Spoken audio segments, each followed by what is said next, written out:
అయితే 3,500.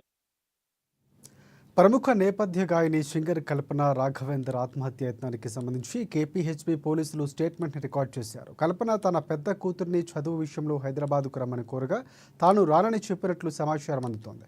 తనకు హైదరాబాద్ రావటం ఇష్టం లేదని, కేరళలోనే ఉండి చదువుకుంటారని స్పష్టం చేసినట్లు తెలుస్తోంది. ఇక ఈ విషయంలోనే మంగళవారం ఉదయం వీరిద్దరి మధ్య ఫోన్లో తీవ్రమైన సంభాషణ జరిగినట్లు సమాచారం అందుతోంది. ఇక ఈ వాగ్వాదం తర్వాత కల్పన తీవ్ర మానసిక ఒత్తిడికి గురై నిద్రమాత్రలు మింగినట్లు ఆత్మహత్య యత్నానికి పాల్పడినట్లు వెల్లడైంది.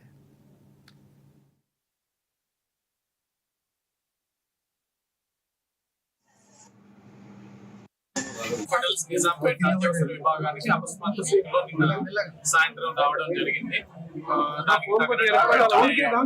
ట్రీట్మెంట్ ఇమీడియట్ గా తీసుకొని ఐసీ డాక్టర్ గారు ట్రీట్మెంట్ చేయడం జరిగింది. కొంచెం కండిషన్ ఆ టైంలో స్టేబుల్ గా లేకపోవడం వల్ల వెంటిలేటర్ పెట్టడం జరిగింది. ఇప్పుడు మార్నింగ్ కి వెంటిలేటర్ అనేది తీయడం జరిగింది. ఆక్సిజన్ మీద స్టేబుల్ గా ఎన్ని రోజులు అబ్జర్వేషన్ లో ఉంచొచ్చు సార్? చూడాలండి.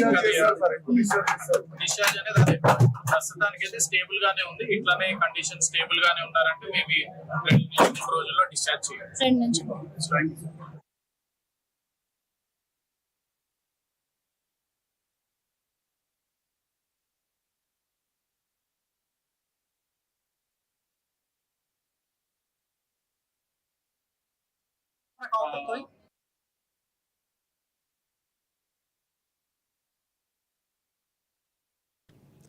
Cine industry